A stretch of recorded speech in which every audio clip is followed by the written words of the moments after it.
Hi and welcome back. So today, what I thought we'd do is talk about a fake vintage Chanel compared to a real vintage Chanel. And as you can see already, I know it's really not hard to figure it out, but which do you think is the fake vintage versus the real vintage? As you're looking at stitching, construction, the metal, the purse straps, like what do you think? Just what do you think? I'm sure you have figured it out. I'm sure you figured out that this is the authentic and that this is not even a really good fake, just a fake. We're not even in the ballpark here of fakes in terms of being something that would trick you. What I love, to be honest, what I love about the old Chanel fakes is you look at it and you can see pretty easily that it's fake. What I can't stand about today's fakes is they are really good fakes. I'm sure you've read about the super fakes. And I'm going to be honest though and say I haven't seen fabulous vintage fakes at all. All the vintage fakes are, oh gosh, they're just not even good. I'm going to tell you how this came to be in my possession. This was given to me probably early 2000s. I told my sister, who lived in New York, she still does live in New York, but anyway, I said, see if you can find, excuse me, see if you can find a really cool vintage Chanel jacket or a scarf or a purse, a wallet. This was before Chanel had this huge insurgence, and this was at a time where people weren't, at least not in the Midwest, we're not really shopping at thrift stores. So people in New York have been into vintage for a long time compared to, say, the Midwest. So there was a market for, maybe vintage Prada, vintage Gucci, Chanel, of course, but it wasn't like it is now. And those name brands, you really only bought it if you were quite wealthy and really had the money for it. Otherwise, what are you doing? Why would you buy that? Why wouldn't you buy something you could afford? Why wouldn't you buy a piece of jewelry you could afford? Like, I feel like back then, a lot of people just, you bought what you could buy and you stayed out of shops that you really couldn't afford.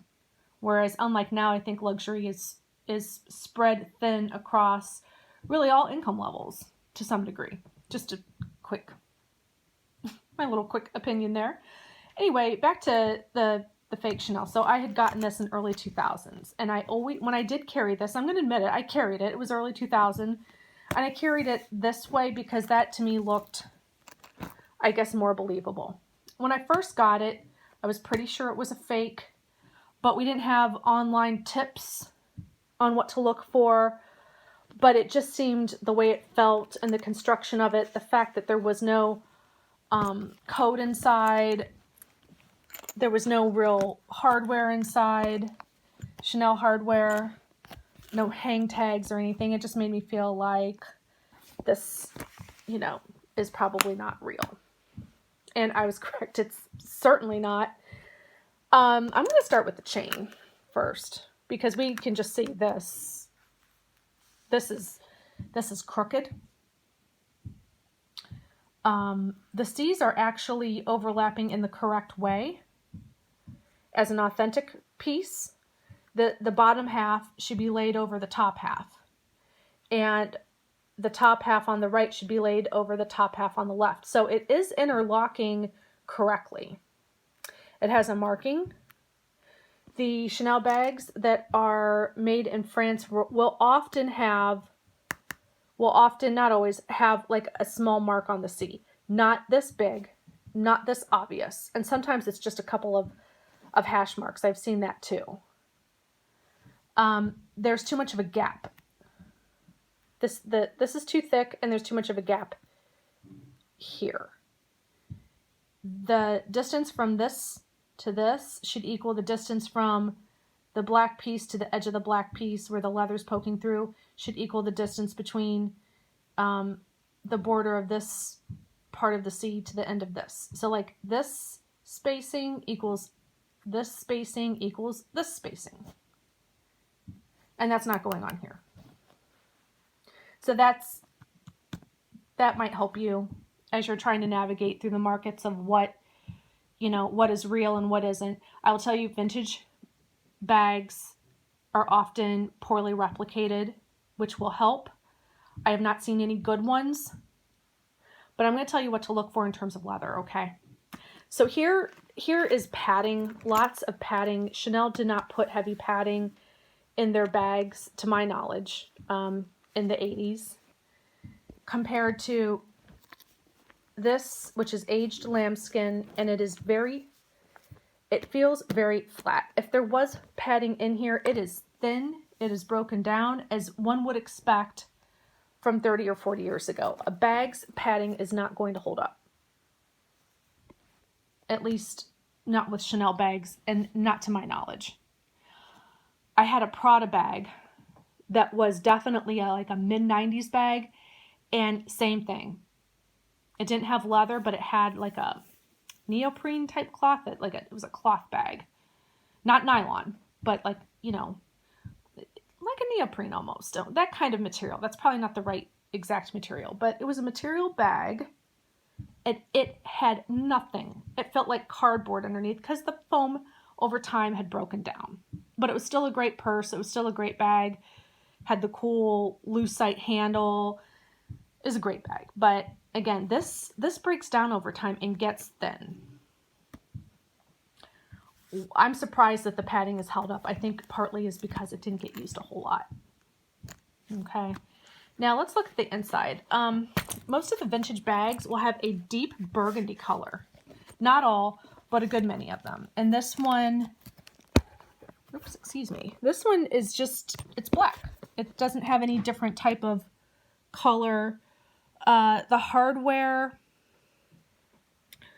oh gosh, the hardware is in bad condition. I would expect some of that with age. But this is, what is this, a Victory? Yeah, this is a Victory tag. And this is a dial hook. And that, Chanel doesn't use some of this hardware here. And then this isn't even, nothing, this doesn't even say anything. There's nothing about where the bag is made.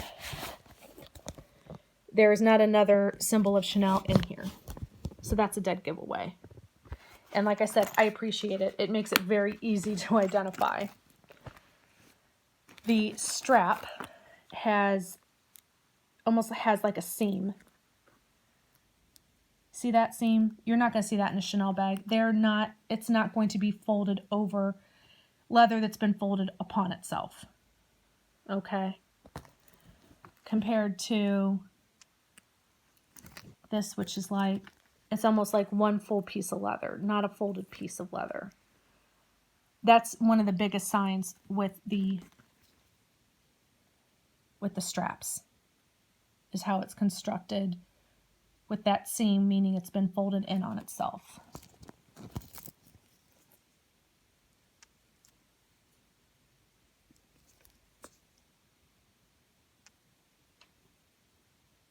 Unlike this.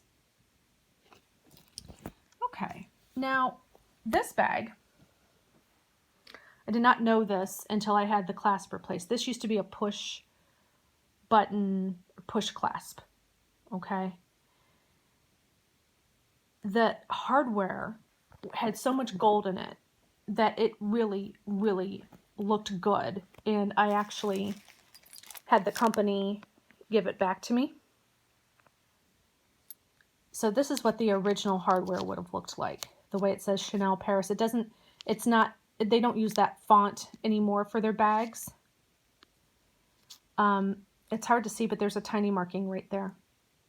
So this bag was made in France, and if you look inside, it also says it's made in France. So I was glad that they had sent that back. I had this done by leather surgeons, And I think they did a really good job. You want to look for the screws. This is all good. The C's are good. The bag is not burgundy, but in the 80s, not all of them were. So again, what I was getting ready to tell you was this bag actually was cream. And I did not find that out until after I was getting this replaced. This used to be a cream bag. So because it was cream, that they probably used the brown interior for the cream bag. You get the hardware here. There we go.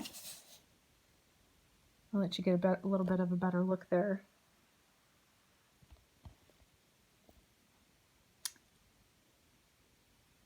This looks really off, and I know that, but you also have to understand this was probably mid-80s. And that's, if you look at old bags, you will see this type of font. You'll see the big trademark. That's just kind of how they did it. This was one of the first to have a serial number. You see how old that looks. And then the made in France. Sorry, I know it's really dark. There we go. So it says made in France. So, what do you guys think? Would you buy a Chanel vintage bag? Based on the prices are crazy right now. I mean, to buy something new, some of these bags are going for $3,000 to $6,000, even more. I don't know. Even if you have the money to spend on that, something to think about is, are you even going to like it in a year or two? And you might be saying to yourself, well, of course I would. Of course I would. It's Chanel. But you might be surprised. Do you think you're really going to like that bag in a couple of years? Or a year, even. So, just throwing it out there. You very well might, if you've got the money saved and that's your treat for yourself, and you go for it. But you also might want to consider waiting to pick it up on the secondhand market. I am a huge believer in the secondhand market, and there's so many purses like this that I don't think I ever would have bought had it not been for the secondhand market. It's still pricey. It's still more than you would want to spend, but it's not to the degree of if it were new. What I can tell you about some of the older vintage Chanels that were made with lambskin is they age. This leather has aged so beautifully. It does not feel like the new lambskin that I just bought, or new to me, because I also bought that from the secondhand market off of Mercari, and it has a very matte, smooth feel to it. This is almost has a nice patina, a shine to it, a sheen. I wouldn't say a shine. I would say more of a sheen. It's very subtle, but it has aged wonderfully for a bag that is probably coming up to 40 years of age. Not quite 40. I think this was between 84 and 86. I currently have this on my Red Saphira site on Etsy. I have this on my Mercari site. I take that back. I don't have it on Red Saphira. Sorry about that. I have it on my one of my Etsy stores associated with my Red Saphira store. RS Vintage. My Mercari, I think I have this on my Poshmark under Red Saphira. And I have this under Tradesy, under Red Saphira. Red Saphira is going to primarily be my resale shop for estate jewelry, bags, some dresses, just like some of the higher end items is what I'm going to use Red Saphira for. And then I've got another plan, which I will reveal, for my the jewelry I design. So anyway, I hope you guys like this. I hope it's helpful if you're looking at, trying to not get duped and tricked online.